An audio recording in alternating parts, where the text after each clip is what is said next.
इस वक्त पूरी दुनिया की नजर ईरान पर टिकी हुई है और इसीलिए आज चर्चा इसी की, क्योंकि अमेरिका और ईरान युद्ध के मुहाने पर खड़े हैं। सिर्फ एक चिंगारी और एक ऐसा युद्ध शुरू हो सकता है जिसका असर निश्चित रूप से पूरी दुनिया पर पड़ेगा।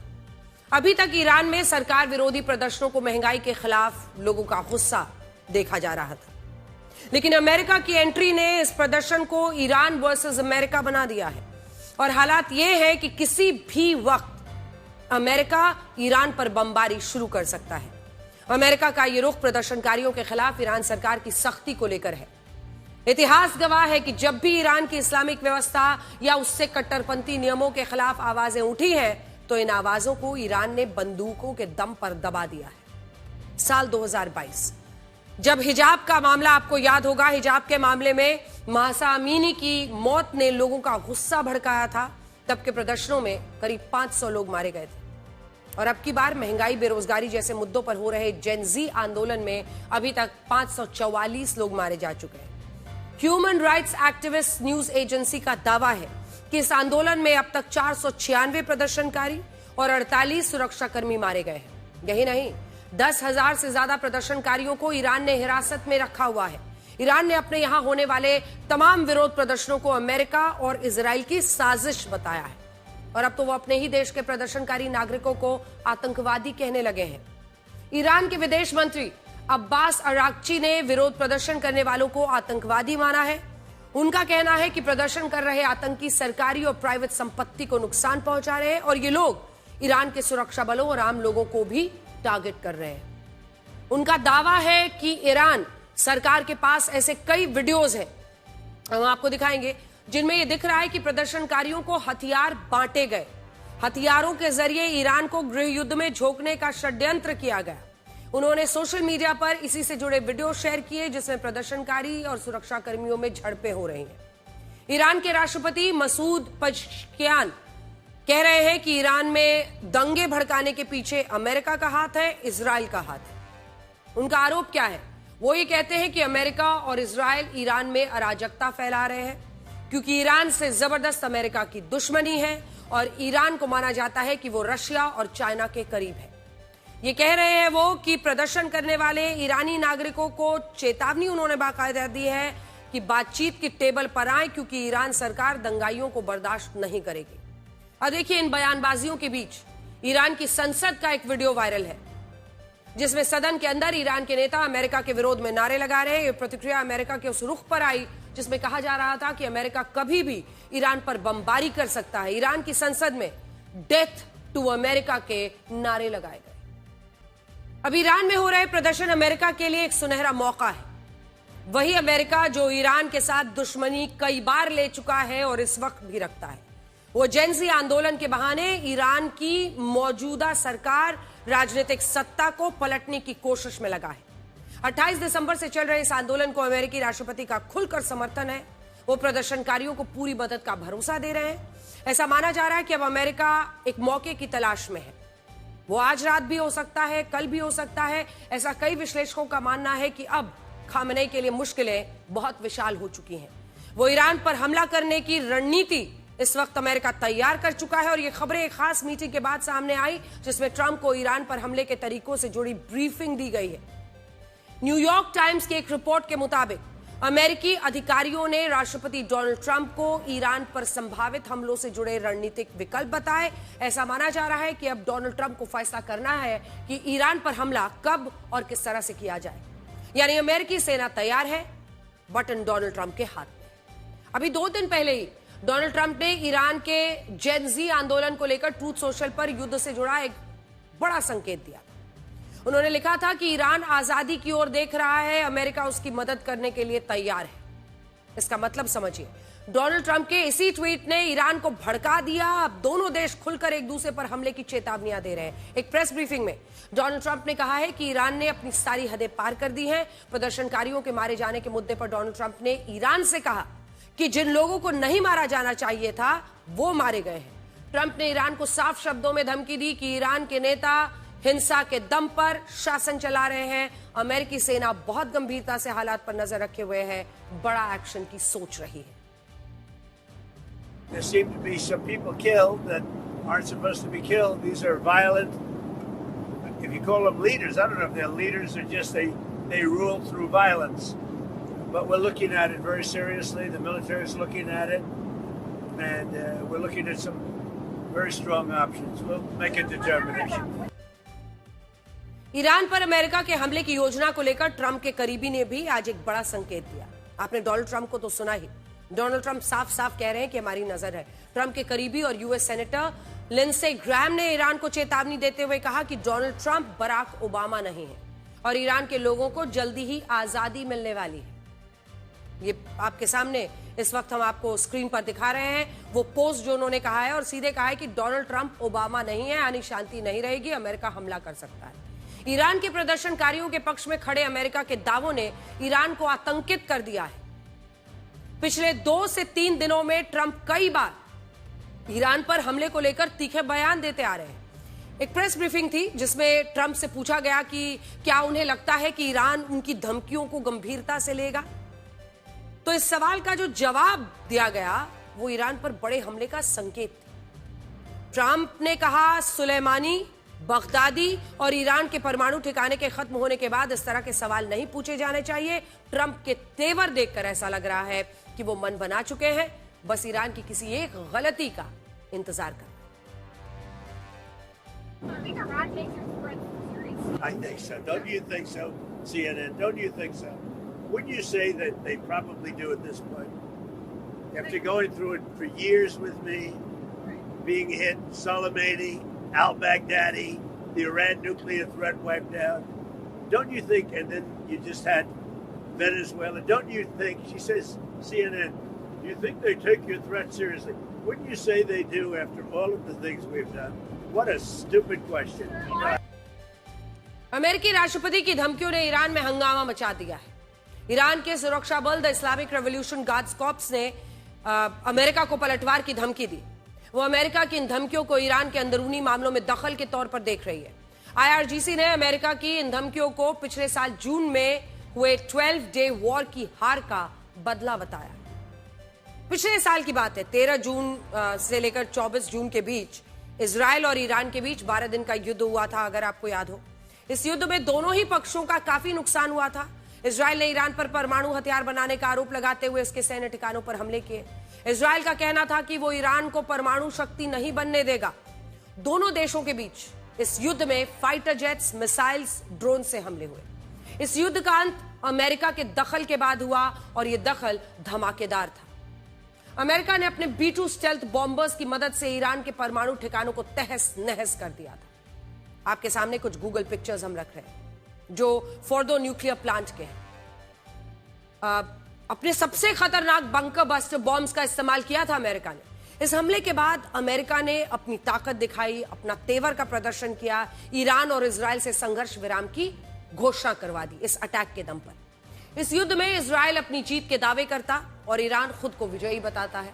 इसीलिए आईआरजीसी का जो उनका सैन्य है आरोप लगा रहा है कि अमेरिका और इजराइल 12 डे वॉर जो उस वक्त 12 दिन का युद्ध हुआ था उसकी हार का बदला लेने के लिए ईरान में अराजकता फैला रहे हैं। आईआरजीसी ने धमकी दी है कि अगर अमेरिका ने ईरान पर हमला किया तो जवाबी कार्रवाई उन सैन्य ठिकानों पर होगी जो ईरान के आसपास के देशों में मौजूद है। अब इसको समझिए, मिडिल ईस्ट में अमेरिका के करीब 19 सैन्य बेसेस है। क्या कह रहा है ईरान?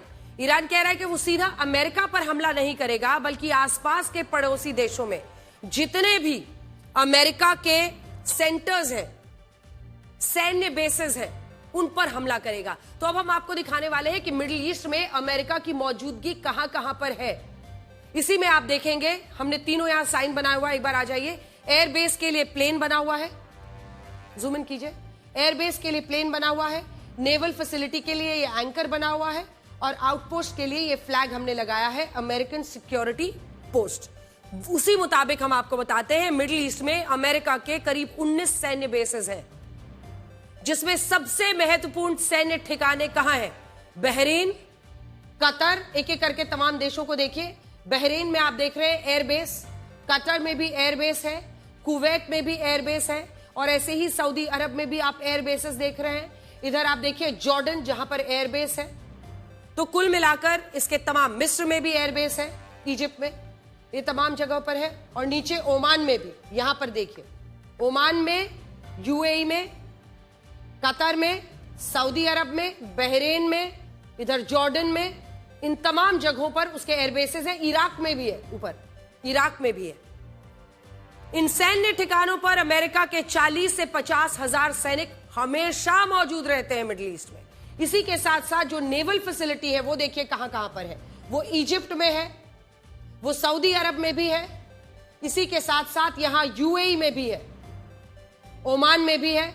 और जो आउटपोस्ट है अमेरिका के, हमने आपको बताया लगभग 40,000 से 50,000 अमेरिकी सैनिक हमेशा इन जगहों पर मौजूद रहते हैं। ऐसे ही उसके आउटपोस्ट कहां कहां पर है, सीरिया में है, उसका आउटपोस्ट है इराक में, कुवैत में, 2 जगहों पर। इसी के साथ साथ सऊदी अरब में बीचों बीच देखिए, थोड़ा जूम इन कर दीजिए ये वाले हिस्से में, ये जो फ्लैग आप देख रहे हैं। इसी के साथ साथ यही है, कुल मिलाकर इतने उसके आउटपोस्ट से 40 से 50 हजार अमेरिकी सैनिक हमेशा यहां पर मौजूद रहते हैं। और इसी से आप समझिए कि अमेरिका मिडिल ईस्ट में अपनी कितनी तैनाती रखता है। और इसीलिए आज बहुत जरूरी है ये समझना कि अगर ईरान वापसी धमकी दे रहा है तो वो कह रहा है कि हम आपको अमेरिका में नहीं हमला करेंगे, आपके जो आउटपोस्ट यहां पर है, आपके जो सैन्य ठिकाने हैं मिडिल ईस्ट में, उस पर हमला करेंगे। युद्ध की स्थिति में ईरान इन सैन्य ठिकानों पर हमले की कोशिश कर सकता है। 12 डे वॉर, जो पिछले साल के जून का वो युद्ध था 12 दिनों का, उसको 12 डे वॉर कहा जाता है। अब 12 डे वॉर के समय ईरान ने कतर में अमेरिकी सेना के एयरबेस पर हमला कर दिया था। हालांकि अमेरिका के दखल के बाद हालात सामान्य हो गए थे। अगर अमेरिका अब की बार ईरान पर हमला करता है और ईरान ने अमेरिकी सैन्य बेसेस को निशाना बनाया तो अमेरिका को भी भारी नुकसान होगा, क्योंकि इन सैन्य ठिकानों पर सैनिकों के अलावा बड़ी मात्रा में गोला बारूद, फाइटर जेट्स, कई महत्वपूर्ण हथियार रखे। इसीलिए ईरान के राष्ट्रपति खामेनेई अमेरिका की युद्ध वाली धमकियों को गंभीरता से नहीं ले रहे, बल्कि खामेनेई ने एक ट्वीट किया है, आपको दिखाते हैं, जिसमें उन्होंने डोनाल्ड ट्रंप का मजाक उड़ाया। खामेनेई ने डोनाल्ड ट्रंप को एक ममी की तरह दिखाया है, तस्वीर आप देख रहे हैं। ममी यानी कि जो इजिप्ट में आप जानते होंगे, लोगों की मौत के बाद उनको प्रिजर्व करने के लिए, उनकी बॉडी को कई सालों तक सुरक्षित रखने के लिए उनको बाकायदा बाम लगाकर उनको एक ममी में रखा जाता है। खामेनेई ने इस ट्वीट में अमेरिकी राष्ट्रपति को घमंडी कहा, उनकी तुलना कर दी मिस्र के फेरो से, फेरो मेसोपोटामिया के निम्रोद और ईरान के शाह से की। माना जाता है कि ये तीनों घमंडी और अत्याचारी शासक थे, इनका भी अंत हो गया। फेरो मिस्र के प्राचीन बादशाहों को दी जाने वाली एक उपाधि थी। ये उसी तरह की उपाधि थी जैसे राजा हो, सम्राट हो। हालांकि फेरो का जिक्र जब भी किया जाता है तो उसे क्रूरता और घमंडी बादशाहों की तरह पेश किया जाता है जो खुद को भगवान समझते थे। ठीक उसी तरह से निम्रोद प्राचीन मेसोपोटामिया क्षेत्र का एक अत्याचारी बादशाह था जो खुद को भगवान बताकर लोगों पर जुल्म करता था। खामेनेई मानते हैं कि ईरान के शाह का शासन भी घमंड की वजह से खत्म हो गया था। खामेनेई इन उदाहरणों के जरिए अमेरिकी राष्ट्रपति डोनाल्ड ट्रंप को भी घमंडी बता रहे हैं, वो भी उनका मजाक उड़ा रहे हैं, संकेत दे रहे हैं कि अगर अमेरिका ने ईरान पर हमला किया तो ट्रंप का घमंड टूट जाएगा। लेकिन अमेरिकी राष्ट्रपति डोनाल्ड ट्रंप जानते हैं कि खामेनेई की इन बातों से बहुत ज्यादा फर्क नहीं पड़ेगा, क्योंकि खामेनेई के खिलाफ इस वक्त अगर आप देखिए तो उनके ही देश में लाखों की संख्या में जेन जी प्रदर्शनकारी सड़कों पर उतरे हुए हैं। अब ईरान यही कहता है कि अमेरिका ने यह सुनिश्चित किया है कि ईरान की सड़कों पर ईरान की सरकार के खिलाफ, ईरान में सत्ताधीश लोगों के खिलाफ लोग सड़कों पर रहे, इससे ईरान दोनों तरफ से घिरा रहे। ईरान का विरोध प्रदर्शन अब केवल महंगाई तक सीमित नहीं है, यह प्रदर्शन ईरान के कट्टर इस्लामिक शासन के खिलाफ भी है। ऐसी तस्वीरें, सैकड़ों तस्वीरें सामने आ रही हैं जिसमें जो जितने भी विरोध प्रदर्शनकारी हैं वो खामेनेई और ईरान के कट्टरपंथी इस्लामिक शासन से जुड़ी मस्जिदों को निशाना बना रहे हैं। तेहरान की एक ऐसी ही मस्जिद का वीडियो सामने आया है जो प्रदर्शनकारियों के गुस्से का शिकार हुई। आपके सामने है तस्वीर। मस्जिद में लगे सीसीटीवी में यह हंगामा दिखाई दिया। बड़ी संख्या में प्रदर्शनकारी मस्जिद में घुसे और उन्होंने मस्जिद के अंदर रखे जो फर्नीचर थे उसको तोड़ दिया। इसी मस्जिद को अगले दिन प्रदर्शनकारियों ने आग के हवाले तक कर दिया था। मीडिया रिपोर्ट्स के मुताबिक अकेले तेहरान में ही 53 से ज्यादा मस्जिदों को प्रदर्शनकारियों ने जला दिया है। 53 से ज्यादा मस्जिदों को ईरान में प्रदर्शनकारियों ने आग के हवाले कर दिया है। जेनजी प्रदर्शनकारियों का मानना है कि ईरान में मौजूद मस्जिदें वहां के इस्लामिक कट्टरपंथी शासन का केंद्र बन गई हैं। प्रदर्शनकारी ये मानते हैं कि इन मस्जिदों में ही कट्टर इस्लामिक नीतियां तय होती हैं और उनके जरिए महिलाओं के खिलाफ सख्त कानून बनाए जाते हैं। वो ये भी मानते हैं कि लोगों पर सेंसरशिप, जो दमनकारी नीतियां हैं, उससे जुड़े ये तमाम फैसले मस्जिदों के जरिए ही लिए जाते हैं। सच यह है कि जेनजी प्रदर्शनकारियों का विरोध अब केवल महंगाई पर नहीं है। वो ईरान से धार्मिक तानाशाही का अंत चाहते हैं। वो ईरान के सुप्रीम लीडर खामेनेई को भी सत्ता से उखाड़कर कट्टरपंथी शासन से आजादी चाहते हैं। ईरान पर अमेरिकी हमले का खतरा बना हुआ है। अमेरिका भी जानता है कि अगर वो ईरान पर हमला करता है तो ईरान की मदद के लिए कोई नहीं आएगा। ठीक वैसे ही जैसे वेनेजुएला में निकोलस मादुरो के तख्ता पलट के समय किया किसी ने, दुनिया के किसी भी देश ने अमेरिका को नहीं रोका। सच ये है कि आज के दौर में जिस देश के पास ताकतवर दोस्त नहीं है वो खतरे में है। संस्कृत में एक प्रसिद्ध लोकोक्ति है, संघे शक्ति कलो युगे, यानी कलयुग में संगठन ही शक्ति है। ईरान, वेनेजुएला जैसे देश अपनी विदेश नीतियों की वजह से दुनिया के ताकतवर देशों के साथ मजबूत दोस्ती नहीं कर पाए।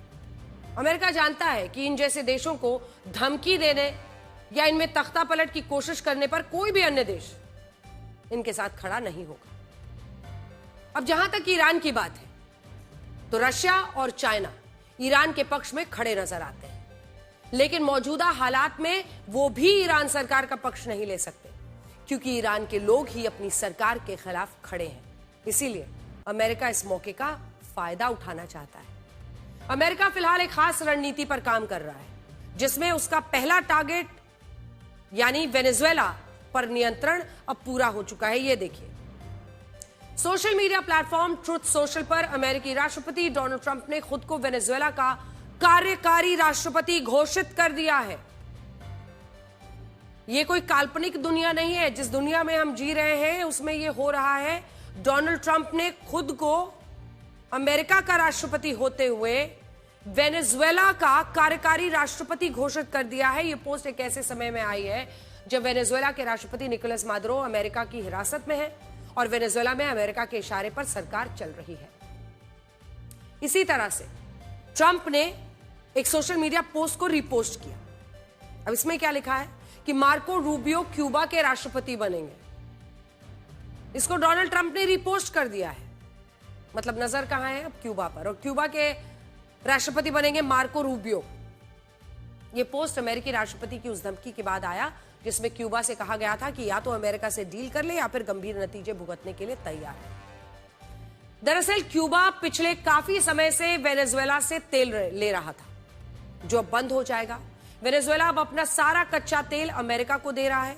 अमेरिका के जरिए ही कच्चे तेल की डील हो रही है। वेनेजुएला हर दिन क्यूबा को करीब 35,000 बैरल कच्चा तेल भेजता था जो अब नहीं मिलेगा। अमेरिका का चौथा टारगेट है ग्रीनलैंड। रणनीतिक रूप से ग्रीनलैंड आर्कटिक में एक महत्वपूर्ण क्षेत्र है, बड़ा है। फिलहाल ये डेनमार्क के नियंत्रण में है, उसके हिस्से में आता है, लेकिन यहां की सत्ता स्थानीय लोगों के हाथों में ही है। अब अमेरिका का मानना है कि क्षेत्र में रशिया और चाइना अपना प्रभाव बढ़ा रहे हैं, इसीलिए वो चाहते हैं कि ग्रीनलैंड उनके नियंत्रण में आ जाए। अभी हाल ही में डोनाल्ड ट्रंप ने इस बात पर जोर दिया कि ग्रीनलैंड को अमेरिका का हिस्सा बनाना जरूरी है और इसके लिए सैन्य विकल्पों पर भी विचार किया जा सकता है। यानी अमेरिका किसी भी तरह से ग्रीनलैंड को अपने कब्जे में लेना चाहता है।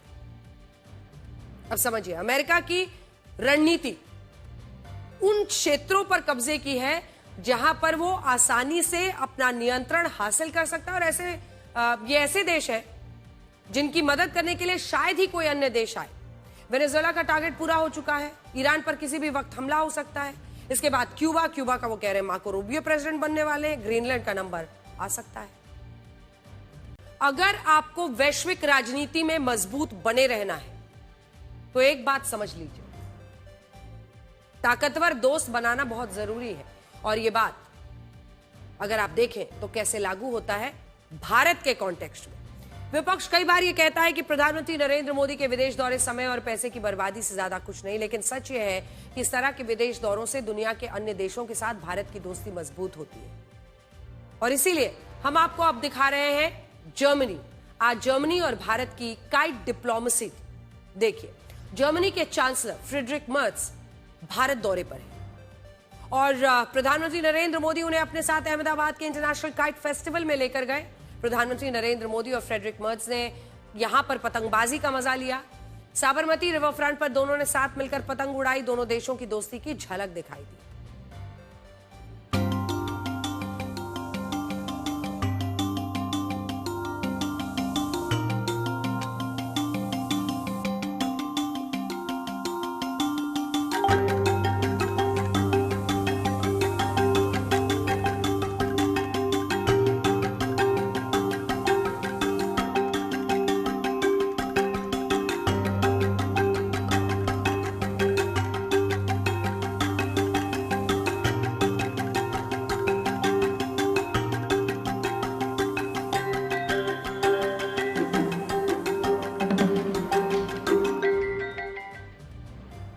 हर साल राज्य सरकार यहां काइट फेस्टिवल आयोजित करती है, जहां देश विदेश से लोग आते हैं। इस बार 50 देशों के 1000 से ज्यादा पतंगबाज इस फेस्टिवल में शामिल होने के लिए आए हुए हैं। जर्मन चांसलर फ्रेडरिक मर्ज का भारत दौरा दोनों देशों के संबंधों को नई ऊंचाइयों पर लेकर जाएगा। भारत और जर्मनी की दोस्ती आने वाले वक्त में महत्वपूर्ण समझौते के साथ आगे बढ़ेगी। भारत और जर्मनी के बीच 19 बड़े समझौते हुए हैं, जिसमें मुख्य तौर पर 5 सबसे महत्वपूर्ण समझौते हैं। ध्यान से देखिएगा। पहला, दोनों देशों के बीच रक्षा और तकनीकी सहयोग बढ़ाया जाएगा। दूसरा, दोनों देश मिलकर सेमीकंडक्टर्स बनाएंगे, जिसकी जरूरत आज हर देश को है। तीसरा, क्रिटिकल मिनरल्स को लेकर सहयोग बढ़ेगा। चौथा, उच्च शिक्षा को लेकर दोनों देश एक रोड मैप बनाएंगे, जिसमें दोनों देशों के युवाओं को लाभ होगा। और पांचवा, दोनों देशों के बीच व्यापार पहले से ज्यादा बढ़ाया जाएगा। प्रधानमंत्री मोदी ने जर्मनी के साथ हुए इन समझौतों को दोनों देशों के आपसी रिश्ते, आपसी भरोसे से जोड़ा है। प्रधानमंत्री मोदी के मुताबिक ये समझौते भारत और जर्मनी की मजबूत होती दोस्ती का प्रतीक है। उन्होंने याद दिलाया कि भारत में 2000 से ज्यादा जर्मन कंपनियां बहुत लंबे समय से यहां पर काम कर रही हैं, कारोबार कर रही हैं, जो भारत और जर्मनी के आर्थिक रिश्तों की गहराई को दिखाता है।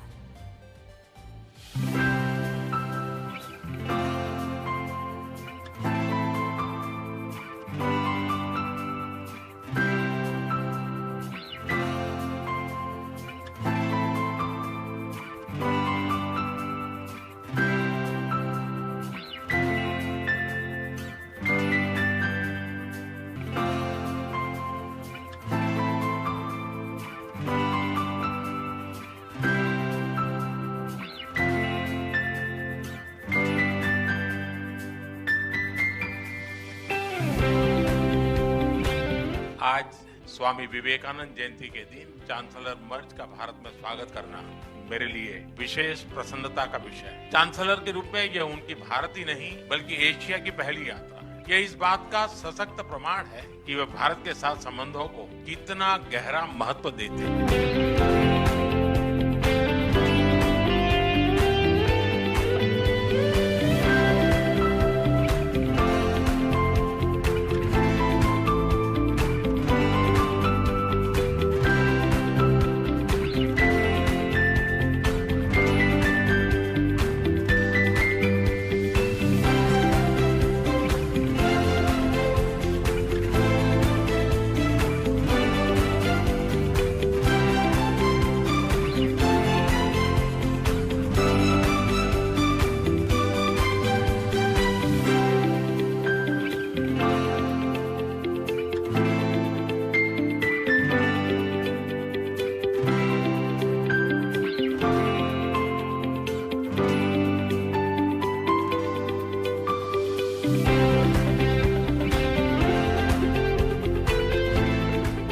भारत जर्मनी के साथ अपनी मित्रता और साझेदारी को और सुदृढ़ करने के लिए पूरी तरह से प्रतिबद्ध है। भारत और जर्मनी जैसे देशों की अर्थव्यवस्थाओं के बीच करीबी सहयोग पूरी मानवता के लिए महत्वपूर्ण है। बढ़ते व्यापार और निवेश संबंधों ने हमारे स्ट्रेटेजिक पार्टनरशिप को नई ऊर्जा दी।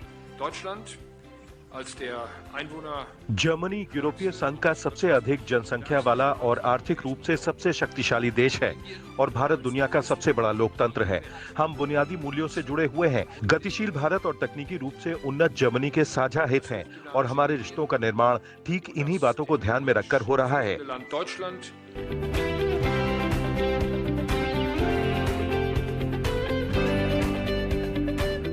भारत और जर्मनी हमेशा कंधे से कंधा मिलाकर हम चलते रहे हैं। हमारी दोस्ती का प्रभाव ग्लोबल स्टेज पर भी दिखाई देता है। हम ग्लोबल साउथ के देशों के विकास के लिए अपने साझा प्रयासों को आगे भी निरंतर जारी रखेंगे।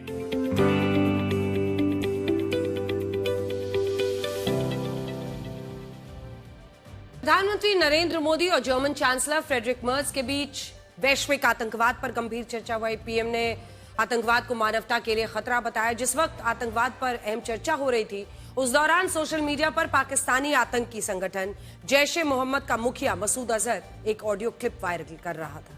इस ऑडियो क्लिप में वो भारत के दावे को खुलकर कबूल कर रहा था। इस ऑडियो को सुनकर आप दंग रह जाएंगे। भारत दुनिया के हर मंच से पाकिस्तान को आतंकवाद की फैक्ट्री बताता है। पहली बार यूएन द्वारा घोषित पाकिस्तानी आतंकी मसूद अजहर ने माना कि पाकिस्तान की आतंकी फैक्ट्री में फिदायीन तैयार होते हैं। आतंकी सरगना मसूद अजहर ने दावा किया कि उसके संगठन के पास इतने ज्यादा सुसाइड बॉम्बर्स हैं कि अगर उनकी संख्या बता दे तो पूरी दुनिया की मीडिया में हड़कंप मच जाए। जैश सरगना के इस वायरल ऑडियो क्लिप में दावा किया गया है कि पाकिस्तान में इस वक्त एक या दो नहीं बल्कि 1000 से ज्यादा सुसाइड बॉम्बर्स मौजूद हैं और ये सुसाइड बॉम्बर्स दुनिया के किसी भी देश में जाकर आत्मघाती हमला कर सकते हैं। सोचिए, खुद अपनी जान बचाकर दर दर भागने वाला, छिपने वाला यह आतंकी जो खुद मौत से डरता है, दूसरों को मौत में झोंकने से जरा भी इसे कोई गुरेज नहीं है। हालांकि हम इस ऑडियो क्लिप की पुष्टि नहीं कर रहे हैं। ये ऑडियो बहुत तेजी से सोशल मीडिया पर वायरल हो रहा है, लेकिन अलग अलग सोशल मीडिया प्लेटफॉर्म्स पर यह ऑडियो मसूद अजहर का बताया गया है। ऑपरेशन सिंदूर के बाद कई मौकों पर मसूद अजहर भारत पर बड़े हमले की चेतावनी देता रहा है। सोचिए, एक ऐसा कायर आदमी जो खुद अपनी जान बचाने के लिए जगह जगह छिपता फिर रहा है, वो दूसरों के बच्चों को मौत के मुंह में ढकेलने से लिए क्या क्या करतब अपनाता है। मसूद अजहर संसद अटैक, 2016 में हुए पठानकोट अटैक, 2019 में हुए पुलवामा अटैक का मास्टरमाइंड रहा है। इसीलिए इस ऑडियो क्लिप को सुरक्षा एजेंसियां भी हल्के में नहीं ले रही हैं। इस ऑडियो क्लिप को ऑपरेशन सिंदूर में हुए मसूद अजहर के नुकसान से जोड़ा जा रहा है। ऑपरेशन सिंदूर के दौरान मसूद अजहर के परिवार के 10 लोग मारे गए थे, जिसके बाद मसूद अजहर दहशत में आ गया था। 7 मई को भारत ने पाकिस्तान के आतंकी ठिकानों पर बमबारी की थी, जिसमें बहावलपुर के आतंकी ठिकाने में मसूद के परिवार के 10 लोग मारे गए थे।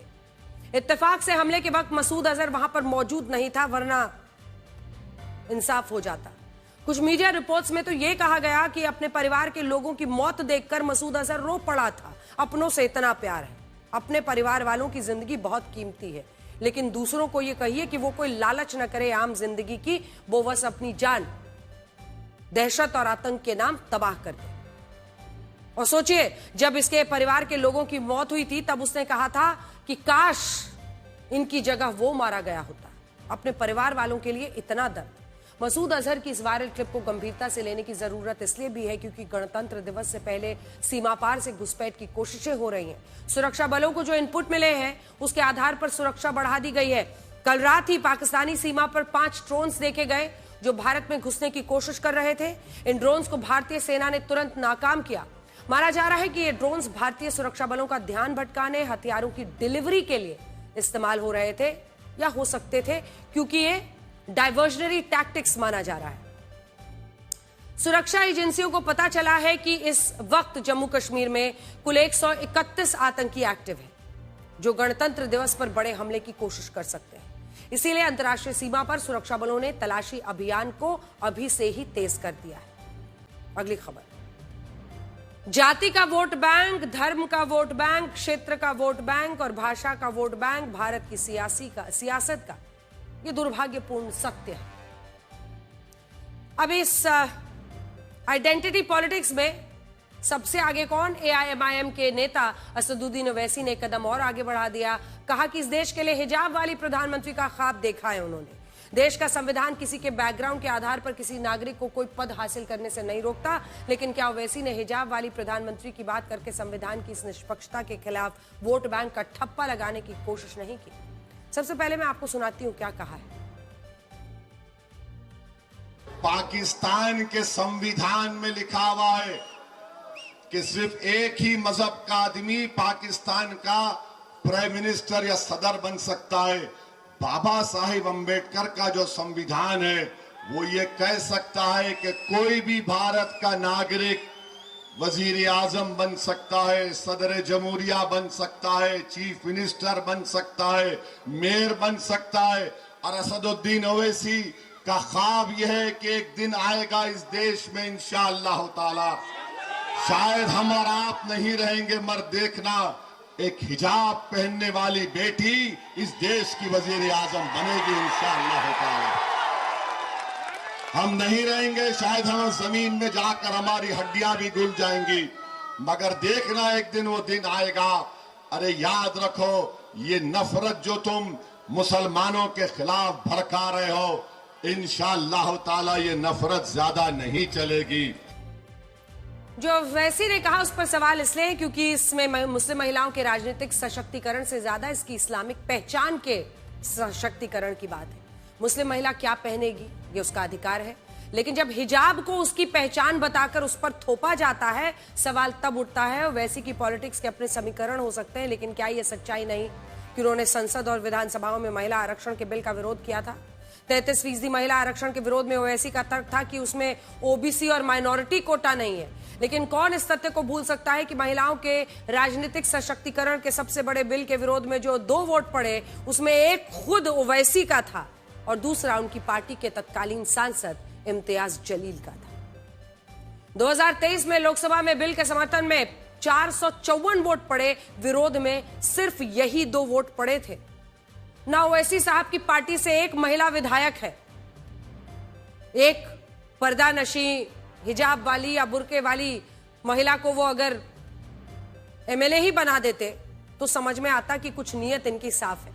वैसे असदुद्दीन ओवैसी ने हिजाबी पीएम वाला ये बयान महाराष्ट्र के निकाय चुनाव के प्रचार के दौरान दिया। आप सोचिए, स्थानीय चुनाव में प्रधानमंत्री के पद वाला मुद्दा, क्या ये 100% ध्रुवीकरण की पॉलिटिक्स नहीं? ओवैसी के बयान पर जहां हेमंत बिस्वा शर्मा ने भारत की हिंदू संस्कृति को याद दिलाया, तो कांग्रेस का आरोप है कि ये सब बीजेपी को फायदा पहुंचाने वाला है। और वहीं देवेंद्र फडणवीस खुलकर कह रहे हैं कि मेयर तो बीएमसी में हिंदू बनेगा, मराठी बनेगा। Constitutionally, there is no bar. Anybody can become prime minister, but India is a Hindu nation, Hindu civilization, and we will always believe, and we are extremely confident that Indian prime minister will always be a Hindu person.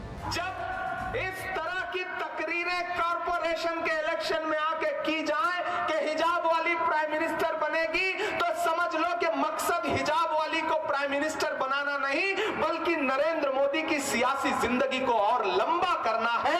मकसद समझिए, खेल समझिए। आज तक अपनी party से एक आमदार तो हिजाब वाली बनाया नहीं और प्राइम मिनिस्टर हिजाब वाली बनाने जा रहे हैं।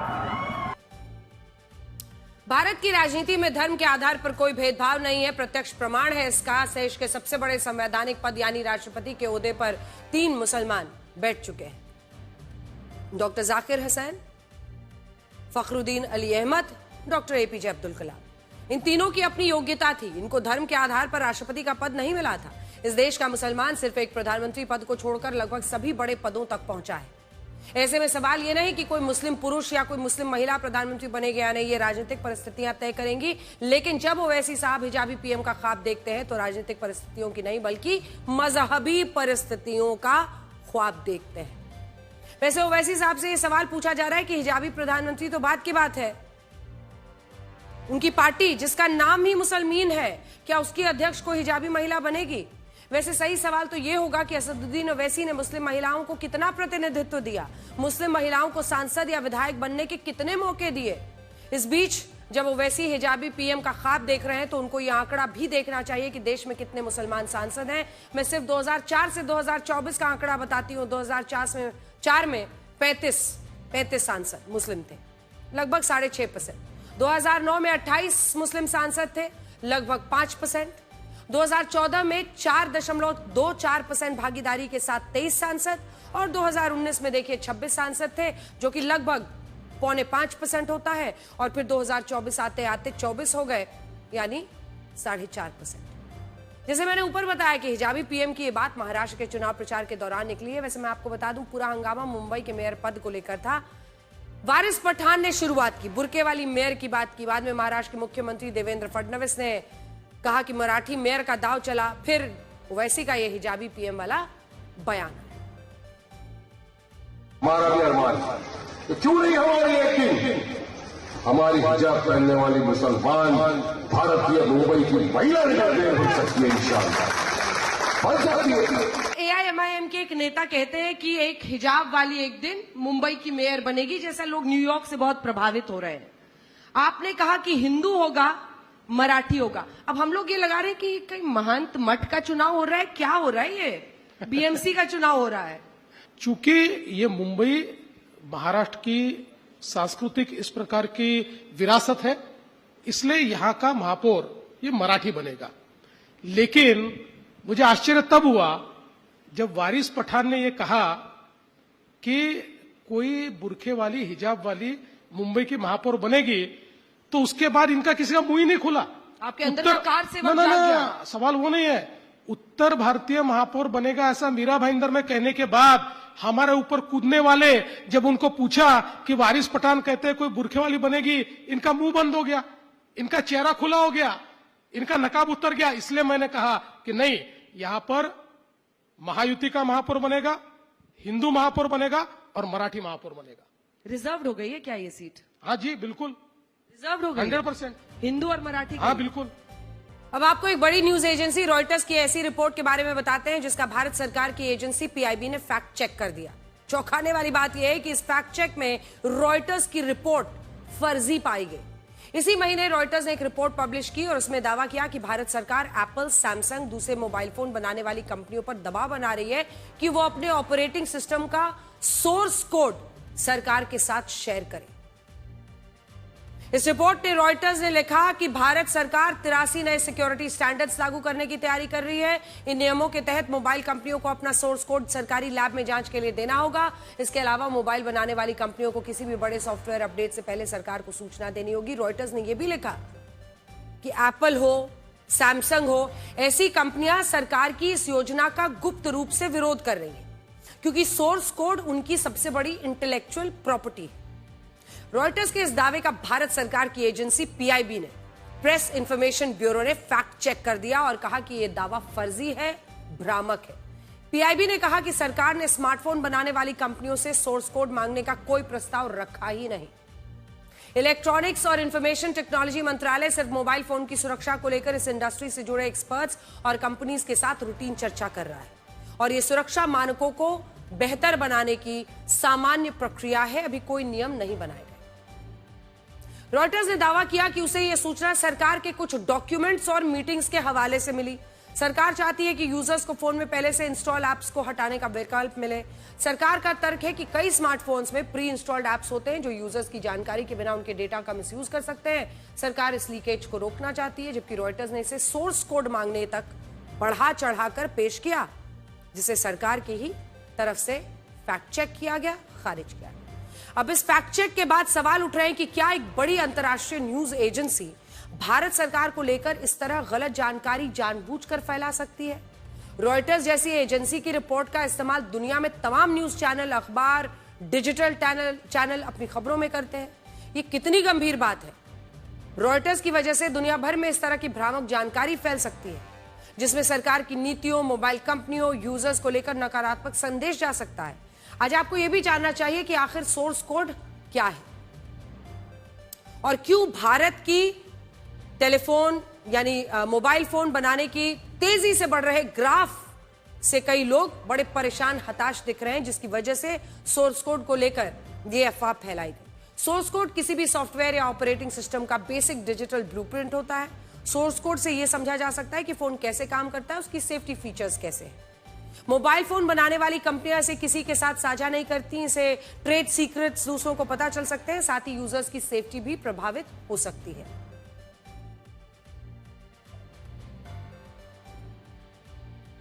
सोमनाथ मंदिर पर पहले हमले के 1000 साल पूरे होने पर सोमनाथ स्वाभिमान पर्व मनाया गया। इस कार्यक्रम में शामिल होने के लिए प्रधानमंत्री मोदी सोमनाथ पहुंचे। इसका इफेक्ट इंटरनेट पर भी देखने को मिला, जब बड़ी संख्या में लोग सोमनाथ मंदिर के बारे में गूगल पर सर्च करने लगे। पिछले कुछ दिनों से सोमनाथ मंदिर इंटरनेट पर छाया हुआ है। गुजरात का सोमनाथ मंदिर 12 ज्योतिर्लिंग में सबसे पहला माना जाता है। सोमनाथ मंदिर पर आक्रांताओं ने कई बार हमले किए। सबसे पहले हमला 1000 साल पहले हुआ। इस घटना को लेकर सोमनाथ स्वाभिमान पर्व मनाया गया और जब प्रधानमंत्री मोदी इस कार्यक्रम में शामिल होने पहुंचे तो इंटरनेट पर इसकी चर्चा होने लगी। बड़ी बात यह रही कि इस मौके पर सोमनाथ मंदिर पिछले 20 साल में गूगल पर सबसे ज्यादा सर्च किया गया। सोमनाथ मंदिर में हर साल करीब 1 करोड़ श्रद्धालु आते हैं। पिछले साल सोमनाथ सबसे ज्यादा सर्च किए जाने वाले टॉप 10 डेस्टिनेशंस में से एक रहा।